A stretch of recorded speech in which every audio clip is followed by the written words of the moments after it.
Hello friends, नमस्कार। Ranker maker में आप लोगों का स्वागत है। जैसे कि हम लोग देख रहे हैं कि क्या यूपी स्पेशल आपका चल रहा है, और यूपी स्पेशल्स में हम लोग ये पार्ट 2 लेके आए हैं, जिसमें हम बात करेंगे आज आपका उत्तर प्रदेश जो देश में प्रदेश जो हमारा अग्रणी है, किन चीज़ों में अग्रणी है, वो सारी चीज़ें देखेंगे। तो चलिए स्टार्ट करते हैं। चैनल पर अगर कोई नया है तो चैनल को लाइक कर ले, सब्सक्राइब करें, अपने दोस्तों में शेयर करें। यहाँ यूपी स्पेशल हम आपको कुछ ही पार्टों में पूरा यूपी स्पेशल कंप्लीट करके देने वाले हैं, तो जुड़ जाइए रैंकर मेकर के साथ। और इसको आज की क्लास ये यूपीपी के लिए मोस्ट इम्पोर्टेंट है। इसके बाद आपका यूपी का पीसीएस दे जा रहे हैं, यूपी पीसीएस हो या आरओ एआरओ, ठीक है, सबके लिए इम्पोर्टेंट है। तो आप जो कोई अगर इस टाइप के एग्ज़ाम कोई भी लगे हैं आपको यूपी का देना है तो यूपी स्पेशल देखिए क्वेश्चंस आते ही हैं, तो इसको ज़रूर देख लीजिएगा। आज हम बात करेंगे प्रदेश जो देश में किन चीज़ों में आगे नहीं है उनके बारे में। तो प्रधानमंत्री किसान जो सम्मान निधि में ये तीव्र क्रियान्वयन के लिए प्रथम पुरस्कार मिला था यूपी को हमारे। ओके, किसमें? प्रधानमंत्री जो सम्मान निधि है वो किसानों को दी जाती है, उसके लिए। प्रधानमंत्री जनधन योजना, जनधन योजना के तहत देश में सर्वाधिक 7.02 करोड़ रुपए खाते में आए थे। श्रमिकों को जो स्ट्रीट वेंडर्स हैं, रिक्शा चालकों को, कुलियों एवं पल्लेदारों को जो भरण पोषण तथा भत्ता ऑनलाइन उपलब्ध कराने वाला पहला राज्य बन गया था। दूसरा है कि फिर नेक्स्ट क्वेश्चन है कि देश में सर्वाधिक 29.55 करोड़ लोगों को कोरोना वैक्सीन में उत्तर प्रदेश में सबसे ज़्यादा लगी थी। देश में सर्वाधिक अधिक MSI इकाइयाँ हैं। ओके, 5 वर्षों में 1.55 लाख करोड़ रुपए का रिकॉर्ड गन्ना मूल्य यहाँ पे भुगतान किया गया है। गन्ना एवं चीनी उत्पादन में देश में ये लगातार तीसरी बार प्रथम है। प्रधानमंत्री जो आवास एवं ग्रामीण विकास है, आवास योजना है, उसमें 43 लाख से अधिक निर्मित स्वीकृत एवं ये प्रदेश में प्रथम स्थान है। देखो, अधिक आवास दिए गए, आवास निर्मित भी है, कुछ स्वीकृत भी हो गए, सारे सब कुछ मिला के जब प्रथम है। आपको ये गन्ना, आलू और जो हरी मटर, दूध, इन सब में आंवला प्रथम स्थान रखता है यूपी। स्वच्छ भारत मिशन के अंतर्गत शौचालय है जो इज्जत घर जिसको कहते हैं का निर्माण सबसे आगे यूपी है। उज्ज्वल योजना के तहत 1.69 करोड़ परिवारों को गैस कनेक्शन देकर देश का में प्रथम स्थान है। सौभाग्य योजना में रिकॉर्ड विद्युत संयोजन के लिए उत्तर प्रदेश पुरस्कृत किया गया। किसमें? सौभाग्य योजना। देखो किससे रिलेटेड है, तो विद्युत योजना से इन चीज़ों पर ध्यान दिया जाता है। ये पॉइंट है, आपके सीधे पूछे जाते हैं। चलिए नेक्स्ट देखते हैं। सूक्ष्म लघु एवं मध्यम उद्योगों की स्थापना में प्रथम स्थान उत्तर प्रदेश का, और जनधन योजना लागू करने में भी प्रथम स्थान उत्तर प्रदेश। 10 राज्यों में लघु प्रोसिक्यूशंस प्रणाली के उपयोग में प्रदेश का प्रथम स्थान है। डीबीटी के माध्यम से किसानों को अनुदान के भुगतान में प्रथम स्थान उत्तर प्रदेश। BLC घटक आवास निर्माण में प्रथम स्थान उत्तर प्रदेश का है। अटल पेंशन योजना जो क्रियान्वयन में देश का प्रथम स्थान उत्तर प्रदेश। उत्तर प्रदेश द्वारा लागू डिजिटल भूमि प्रबंधन को स्वर्ण पुरस्कार देना भी उत्तर प्रदेश सबसे आगे। सर्वाधिक खाद्यान्न के लिए 0.1 करोड़ रुपए का प्रोत्साहन पुरस्कार दिया गया। सर्वाधिक तिलहन उत्पादन के लिए 2 करोड़ रुपए का कृषि करबड़ पुरस्कार दिया गया। एक जिला एक उत्पाद मतलब ODOP, one district one product को मिली राष्ट्रीय पहचान, उत्तर प्रदेश इसमें प्रथम स्थान पर। सर्वाधिक चिकित्सा शिक्षण संस्थानों की स्थापना में उत्तर प्रदेश पूरे संचालन में पूरे देश में अग्रणी पे है। सर्वाधिक 126.10 करोड़ ली एथेनॉल की वार्षिक उत्पादन क्षमता आपूर्ति में उत्तर प्रदेश प्रथम। मातृ मृत्यु दर, ये क्वेश्चन बहुत पूछा था। मातृ मृत्यु दर में 30% रिकॉर्ड गिरावट लाने के लिए MR अवार्ड भी मिला था इनको, उत्तर प्रदेश को, इस पर अग्रणी है।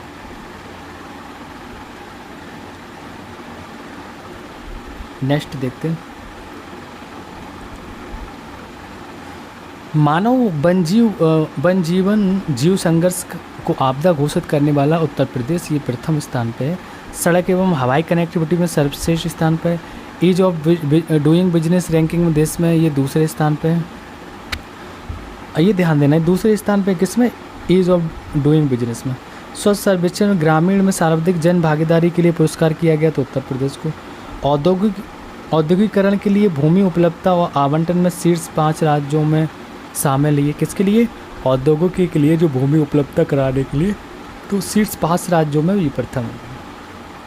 स्वच्छ सर्वेक्षण 2019 में राष्ट्रीय स्तर पर 4 निकाय सम्मानित किए गए थे। सर्वश्रेष्ठ प्रॉफिट मेकिंग STU के लिए उत्तर प्रदेश परिवहन निगम को राष्ट्रीय पुरस्कार मिला था। स्टार्टअप रैंकिंग के तहत एस्पायरिंग लीडर के रूप में भी पुरस्कार मिला था। एक दिन में सर्वाधिक 25 करोड़ पौधारोपण भी बनाया गया था। अब वो 25 करोड़ देख लो लगे कहाँ हैं भाई, लगना भी तो चाहिए, उसको नेचरिंग भी तो आगे कराया, देख रेख भी करानी चाहिए। 25 करोड़ पौधे लगे थे। हाँ, ये प्रयागराज से बांटे गए थे। वृक्षारोपण महाकुंभ में 39.42 करोड़ पौधों का रोपण। प्रयागराज में निश्चित अवधि में 76,824 निःशुल्क पौधे वितरण कर Guinness book of world record बनाया गया था। बताइए, इसमें से इतने केवल निःशुल्क बांटे गए थे। भाई पेड़ हैं, इनको तो आप वैसे ही निःशुल्क बांटिए, लगवाइए, हर जगह यही देखेंगे। उत्तर प्रदेश की द मिलियंस फार्मर्स स्कूल जो खोले गए थे किसानों के लिए, योजना को अभिनव प्रयाग बनाते हुए international food policy research institute Washington द्वारा अन्य देशों में भी लागू करने की अनुशंसा की गई थी। इसमें ये द मिलियन फार्मर्स स्कूल एक किसानों से रिलेटेड है, किसानों को स्कूलों में जाके पढ़ाया जाता है। ई चालान व्यवस्था लागू कर उत्तर प्रदेश देश का पहला राज्य बन गया। ये व्यवस्था है, यहाँ चालान तो हर बहुत काटे जाते हैं। Micro and small enterprises facilitations councils का पुरस्कार मिला। गणतंत्र दिवस पर उत्तर प्रदेश की झांकी को प्रथम पुरस्कार मिला। दिव्यांगजन सशक्तिकरण विभाग को 5 राष्ट्रीय पुरस्कार मिले। पोषण माह में उत्कृष्ट कार्यों के लिए सोशल मीडिया कैटेगरी में सर्वोच्च पुरस्कार मिला। चलिए आगे देखते क्या। यूपी स्पेशल जरूरी आप लोगों को देखना। देखिए क्या है कि कोई भी एग्ज़ाम अगर आप यूपी का दे रहे हैं, यूपी स्पेशल आता है। आंगनबाड़ी क्षेत्र में सर्वश्रेष्ठ कार्य करने के लिए 12 ये कार्यकर्त्री राष्ट्रीय पुरस्कार से सम्मानित किया। ई मार्केट प्लेस मतलब जेम पोर्टल में जेम टॉप बायर पुरस्कार है। कौशल विकास नीति लागू करने वाला पहला राज्य। ई प्रोक्योरमेंट में प्रथम स्थान, बेस्ट परफॉर्मिंग स्टेट पुरस्कार मिला। ई टेंडरिंग प्रणाली के 100% कार्यान्वयन हेतु पुरस्कार मिला। प्रधानमंत्री जीवन ज्योति योजना में सर्वाधिक लोगों का बीमा कराने का रिकॉर्ड भी इसमें मिला। अयोध्या के दीपोत्सव कार्यक्रम मतलब जिसमें 6,06,569 लाख से अधिक दीप जलाकर गिनीज वर्ल्ड ऑफ रिकॉर्ड बनाया गया था। सीरे का उत्पादन विगत 15 वर्षों में सर्वाधिक रहा है। राष्ट्रीय जल पुरस्कार 2022 में उत्तर प्रदेश को सर्वश्रेष्ठ राज्य का पुरस्कार मिला था। ये क्वेश्चन है आपका मोस्ट इम्पोर्टेंट, इसको कर लीजिए क्योंकि जल के क्षेत्र में 2022 में पुरस्कार मिला था, सर्वश्रेष्ठ राज्य पुरस्कार मिला था।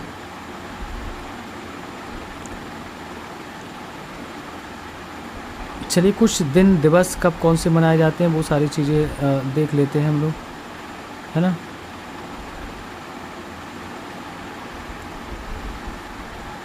उत्तर प्रदेश दिवस किस तिथि को मनाया जाता है? तो 24 जनवरी, आप लोगों को पता ही होगा, मैं बार बार रिपीट ही किया पीछे। कब मनाया जाता है? 24 जनवरी को। भारत के कुल भौगोलिक क्षेत्रफल में उत्तर प्रदेश का कितना % है? तो आपको पता है कि इसमें लिखा है कि 7.33% में स्टार्टिंग में ही बताया था। उत्तर प्रदेश सरकार ने किस ऐतिहासिक स्मारक में जुड़वा मछली का राज्य अंगीकार किया था? तो रूमी दरवाज़ा लखनऊ से लिया गया था। उत्तर प्रदेश का कौन सा जिला क्षेत्रफल की दृष्टि से सबसे छोटा है? तो हापुड़ हो जाएगा। उत्तर प्रदेश का कौन सा जनपद नेपाल के साथ सीमा साझा नहीं करता? तो कुशीनगर नहीं करता, आप लोगों को पता होगा, है ना। हाँ, ये महाराजपुर महाराजगंज सब करते हैं। उत्तर प्रदेश की राजकीय चिन्ह में नहीं है तो क्या है? मोर नहीं है यहाँ पे, ठीक है। उत्तर प्रदेश में न्यूनतम क्षेत्रफल वाला जनपद तो कौन सा है? तो गौतम बुद्ध नगर है इसमें न्यूनतम क्षेत्रफल वाला जनपद है। ध्यान देना, मोस्ट इंपोर्टेंट क्वेश्चन है। उत्तर प्रदेश, ये पेज से बहुत क्वेश्चन आते हैं, हमेशा देख लेना, अब इस पेज को अच्छे से रट लेना। उत्तर प्रदेश के सबसे अधिक और सबसे कम क्षेत्रफल वाले जनपद हैं। तो सबसे अधिक जो जनपद का क्षेत्रफल वो खीरी, लखीमपुर खीरी जिसको कहेंगे, और सबसे कम वाला संत रविदास नगर SRN जिसको बोलेंगे। उत्तर प्रदेश का कौन सा जिला क्षेत्रफल में सबसे बड़ा है? तो लखीमपुर खीरी।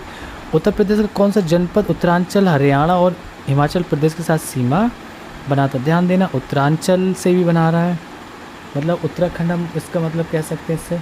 उत्तराखंड के साथ साथ हरियाणा से भी और हिमाचल प्रदेश से बनाना, तो सहारनपुर ऐसा जिला, वो मोस्ट इम्पोर्टेंट क्वेश्चन हो जाएगा।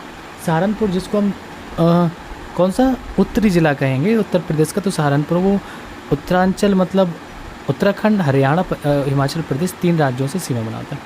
उत्तर प्रदेश का सबसे पूर्वी जिला बलिया हो जाएगा। उत्तर प्रदेश का सबसे जो 4 जनपदों की मतलब 4 राज्यों की सीमा से टच होता है, तो सोनभद्र जिला है वो 4 राज्यों की सीमा से टच होता है। तो आपको बताया था हाँ कौन कौन सा था भाई, मध्य प्रदेश हो जाएगा, छत्तीसगढ़ हो जाएगा, हाँ जी, बिहार और झारखंड, ये 4 राज्यों से वो सीमा बनाता है। ठीक है, चलिए नेक्स्ट आगे देखते हैं क्या है इसमें। उत्तर प्रदेश की सीमा रेखा भारत के कितने राज्यों से मिलती है, तो 8 राज्यों से मिलती, एक केंद्रशासित प्रदेश 8+ बन करके चलते हैं। उत्तर प्रदेश में कुल कितने जिले हैं, 75 हैं। उत्तर प्रदेश राज्य का भारत में क्षेत्रफल की दृष्टि कौन सा स्थान है, चौथा है, पता है आपको, हाँ ठीक है। आगे देखते हैं उत्तर प्रदेश का राजकीय चिन्ह तो सारस हो जाएगा। और आगे देखो उत्तर प्रदेश राज्य कब अस्तित्व में आया, तो 1 अप्रैल 1937 को आया था अस्तित्व में, पूछा जा सकता है, यूपीपी का मोस्ट फेवरेट क्वेश्चन है। उत्तर प्रदेश का राजकीय पशु तो बारहसिंगा हो जाएगा। कब संयुक्त प्रांत का नाम बदलकर उत्तर प्रदेश किया गया था, तो 24 जनवरी 1950 को ये किया गया था। ओके, चलिए आगे देखते हैं आगरा और अवध।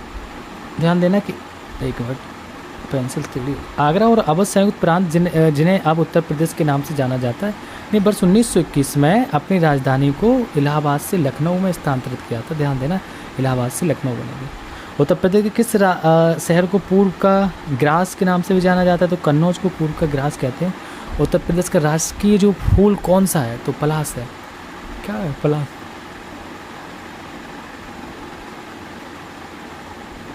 चलिए आगे देखते हैं। अब नेक्स्ट हम लोग बात करेंगे उत्तर प्रदेश का भौतिक विन्यास। देखिए चैनल को अभी किसी ने लाइक नहीं किया तो चैनल को लाइक कर ले, सब्सक्राइब करें, अपने दोस्तों में शेयर भी कर दें। हम लोग पहुंच गए हैं टॉपिक नंबर 2 पे, उत्तर प्रदेश का भौतिक विन्यास। ओके चलिए बात करते हैं। अगर हम भौतिक विन्यास की बात करें तो मैंने आपको बता दिया था कहाँ से कितना विस्तार है, सारी चीज़ें। अब हम यहाँ पे बहुत सारी चीज़ों को बात करेंगे कि उत्तर प्रदेश का जो विस्तार तो है, कितने अक्षांश डिग्री पे, कितने किलोमीटर में विस्तार, ये सारी चीज़ें देख चुके हैं। कहाँ पे सोर्सेज पाए जाते हैं, कौन से सोर्सेज हैं, वो सारी चीज़ें देखेंगे। तो भारत के उत्तर मध्य में स्थित उत्तर प्रदेश का सीमांत उत्तर प्रदेश एक सीमांत राज्य। कैसा है? वर्तमान में इसकी सीमा नेपाल से जुड़ी है। राज्य के विभाजन के पूर्व इसकी सीमा तिब्बत चीन से भी जुड़ी हुई थी। भाई जब उत्तराखंड अलग नहीं हुआ था तो कहीं ना कहीं चीन से भी सीमा जुड़ी थी, ये ध्यान रखना है। उत्तर प्रदेश का वर्तमान भौगोलिक रूप है जो 9 नवंबर 2000 को अस्तित्व में आया, क्योंकि इस डेट में उत्तराखंड राज्य का निर्माण किया गया था। 13 जिले जो उत्तर प्रदेश के थे काट के पहाड़ी जिले थे उनको उत्तराखंड बना दिया गया था।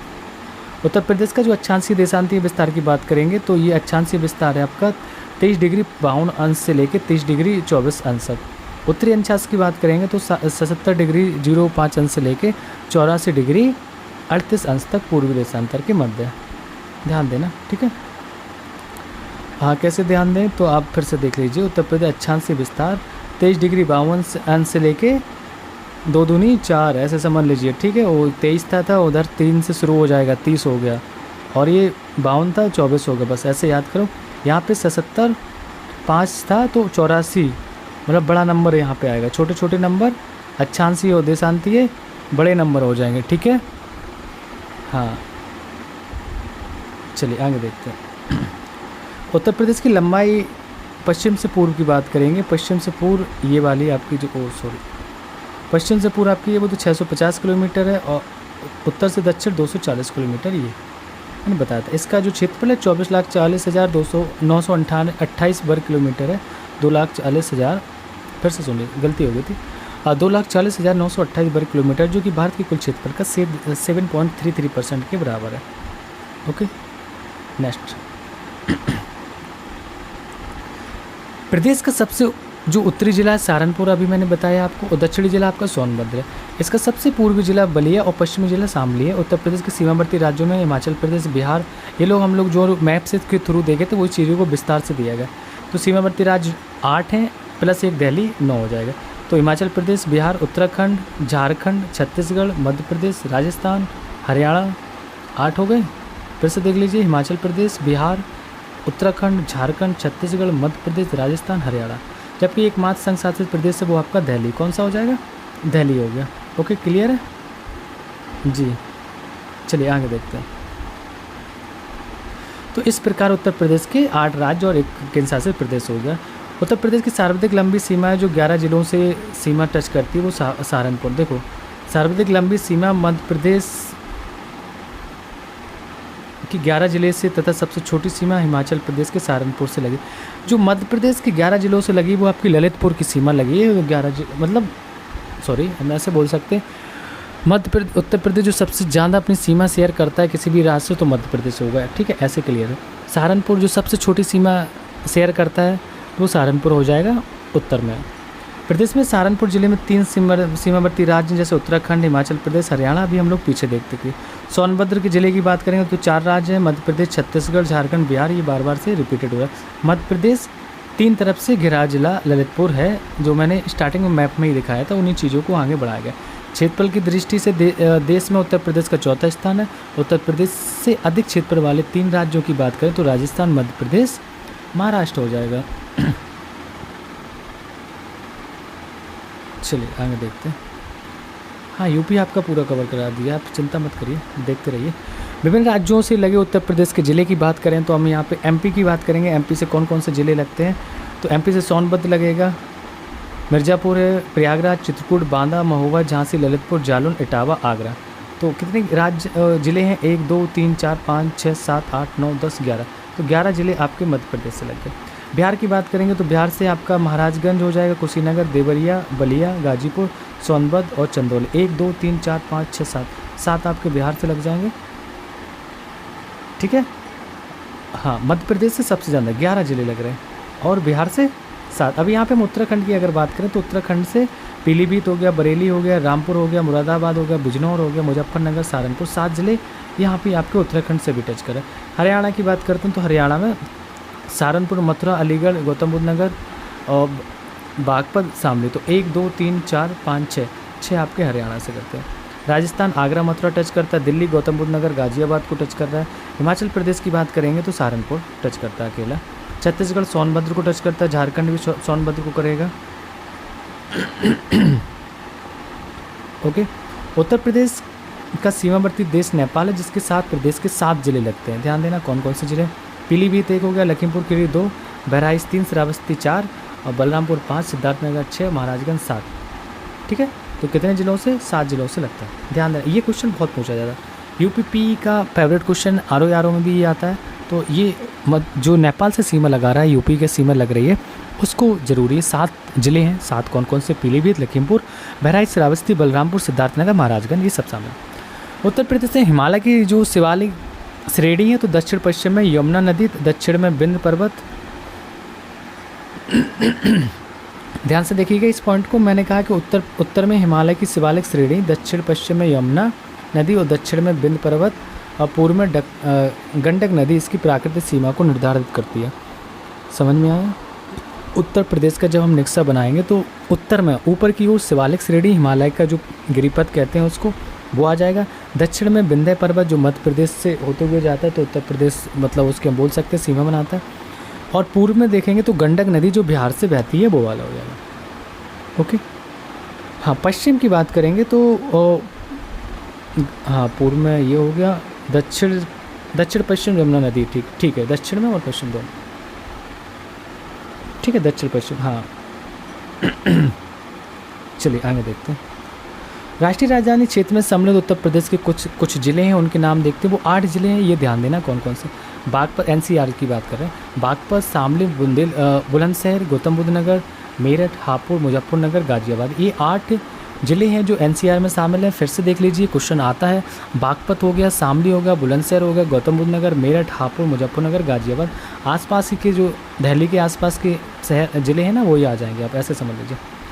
उत्तर प्रदेश में भूमि गार्भिक दृष्टि से गोंडवाना लैंड का भाग है। ठीक है, किसका भाग है? गोंडवाना लैंड। उत्तर प्रदेश के दक्षिण में स्थित पठारी भाग भारत के प्रायद्वीपीय भाग का ही अंग है, जिसका निर्माण बिंद क्रिमकी शैलों द्वारा प्री कैरेबियन आर्कियन युग में हुआ था। उत्तर प्रदेश को मुख्यतः 3 प्राकृतिक प्रदेशों में विभाजित किया गया। एक भाबर हो जाएगा, तराई भाबर एवं तराई का प्रदेश, गंगा यमुना का दोआब और दक्षिण पठारी प्रदेश। ठीक है, फिर से देख लीजिए क्या है कि ये उत्तर प्रदेश से गोंडवाना का भाग है। प्रदेश के दक्षिण में स्थित पठारी भाग भारत के प्रायद्वीपीय भाग का ही अंग है, जिसका निर्माण बिंदक्रम की शैलों द्वारा प्री कैम्ब्रियन आर्कियन युग में हुआ था। तो उत्तर प्रदेश के मुख्यतः 3 भागों में बांटा गया जलवायु के आधार पर। प्राकृतिक प्रदेशों में मत बोल सकते हैं तो बहावर एवं तराई, और फिर दूसरा गंगा यमुना दोआब, दक्षिण का पठारी क्षेत्र। हाँ बड़ा तो है, नहीं पढ़ना तो पड़ेगा। फिर मैप आ गया, देखिए मैप से कहीं ना कहीं आपकी चीज़ें कमी हो जाती हैं।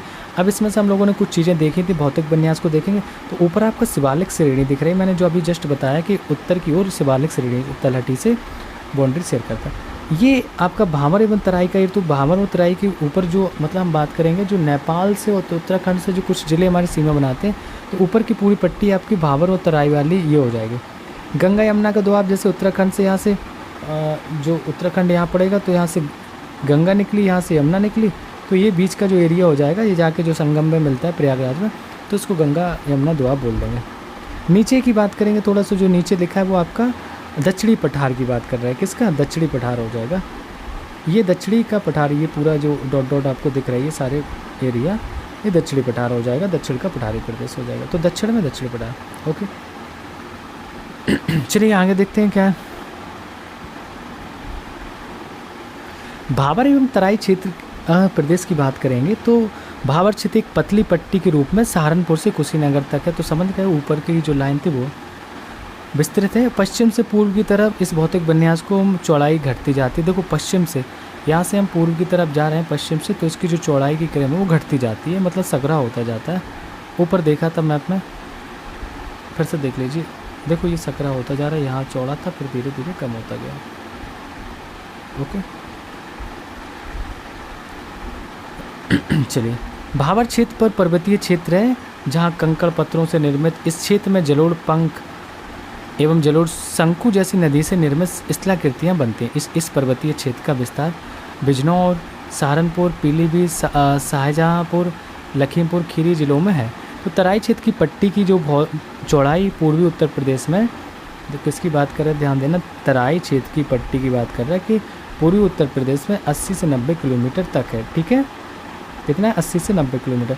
जबकि अगर हम इसी की बात करें कि पूरब से पश्चिम की बात करें, तो पश्चिम से कुशीनगर से सहारनपुर, जैसे सहारनपुर से कुशीनगर हम लोग चले थे अभी, अब वापस आ जाएंगे कुशीनगर से सहारनपुर की वो इसकी चौड़ाई जो निरंतर कमी आती जाती है। तराई क्षेत्र में देखो बढ़ रहा था, ये भावर क्षेत्र में कम। भावर क्षेत्र के दक्षिण में तराई का क्षेत्र बढ़ता है, फिर से बोला उसने, भावर क्षेत्र में दक्षिण में तराई का क्षेत्र बढ़ता है। भावर क्षेत्र से लुप्त नदियाँ तराई क्षेत्र की फिर से प्रकट होती हैं।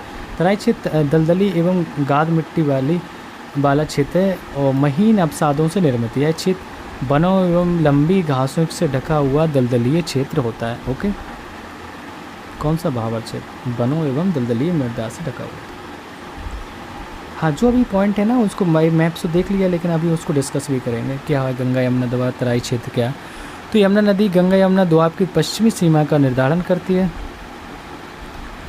वही गंडक पूर्वी सीमा का निर्धारण करती है। ध्यान देना, गंगा यमुना जो पश्चिमी सीमा का निर्धारण करती है, वही गंडक पूर्वी सीमा का निर्धारण करती है। इस मैदान का निर्माण कॉप मिट्टी या कीचड़ या बालू से हुआ है। इस मैदान का जो ढाल है उत्तर से दक्षिण पूर्व की ओर है, जबकि पश्चिम भाग का ढाल पूर्वी भाग की अपेक्षा तीव्र है। इस लाइन को रिपीट करते हैं, ध्यान दीजिएगा। इस मैदान का जो ढाल है उत्तर पश्चिम से दक्षिण पूर्व की, उत्तर पश्चिम से दक्षिण पूर्व की ओर है, जबकि पश्चिम भाग का ढाल पूर्वी भाग की अपेक्षा तीव्र है। गंगा यमुना के मैदान का निर्माण कॉप मिट्टी से हुआ। किससे हुआ था? कॉप मिट्टी से हुआ था, जिसकी लंबाई 500 किलोमीटर तथा चौड़ाई 80 किलोमीटर। इस प्रदेश की समुद्र तल से औसत ऊंचाई 300 किलोमीटर है। किसकी? ये गंगा यमुना के मैदान का निर्माण की बात कर रही है, कॉप मिट्टी से हुआ, जिसकी लंबाई 500 किलोमीटर, चौड़ाई 80 किलोमीटर। इस प्रदेश की जो समुद्र तल से औसतन ऊंचाई है वो 300 किलोमीटर है। यमुना गंगा के मैदानी प्रदेश का विस्तार प्रदेश के सहारनपुर, बिजनौर, बदायूं, बरेली, आगरा, मैनपुरी ये जिलों से होता है, जबकि गंगा के पूर्वी मैदान का विस्तार वाराणसी, जौनपुर, गाजीपुर, भदोही, बलिया, इन जिलों से, लगभग 75 जिलों में से तो आधे यही सब कवर कर लेंगे। तो जलवायु यहाँ की गंगा यमुना दोआब इस वजह से इसके कहते हैं। गंगा यमुना के विस्तार मैदानी प्रदेश का निर्माण अति नूतन एवं अभिनूतन युग में नदी घाटी में जो अपसादीकरण से हुआ है, जैसे हम भागर और गादर मृदा कहते हैं। इस विस्तृत मैदानी प्रदेश का जो ढाल है पश्चिमांचल में उत्तर से और दक्षिण की ओर तथा पूर्वांचल में पश्चिम उत्तर से दक्षिण पूर्व की ओर है। यमुना के मैदानी प्रदेश की मिट्टी को 2 भागों में बांटा जाता है, वही नाम आ गया। कौन कौन से होते हैं? ऊपरी एवं जो प्राचीन जलोढ़ मिट्टी को हम बांगर कहते हैं, निचली एवं नवीन मिट्टी को खादर कहते हैं। हाँ, ह्यूमस की मात्रा के आधार पर इनको बांटा जाता है। अब हम लोग बात करते हैं कि दक्षिण का जो पठारी प्रदेश है, ये टॉपिक रह गया था इसमें। तो ये इसकी बात करें तो कुल 45,200 वर्ग किलोमीटर में विस्तृत दक्षिण का पठारी प्रदेश दक्षिणी प्रायद्वीपीय भारत का उत्तर की ओर निकला हुआ भाग है। इस पठारी प्रदेश में बुंदेलखंड बघेलखंड क्षेत्र सम्मिलित हैं। दक्षिण के पठारी क्षेत्र की जो ऊंचाई है 300 मीटर से लेकर 600 मीटर तक है। और ये बुंदेलखंड का जो निर्माण है प्रदेश के दक्षिणी उच्च प्रदेश में बिंद काल की प्राचीन नीच चट्टानों तथा निम्न प्रदेशों में नदियों के निक्षेपण के परिणाम स्वरूप हुआ है। बुंदेलखंड के पश्चिम भाग में काली मृदा, किसमें? बुंदेलखंड के पश्चिम भाग में काली मृदा रेगुर का विस्तार है। तो बुंदेलखंड में चलास नामक घास प्रमुखता से पाई जाती है।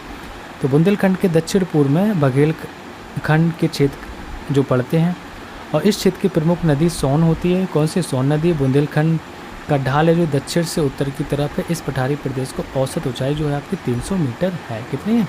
300 मीटर।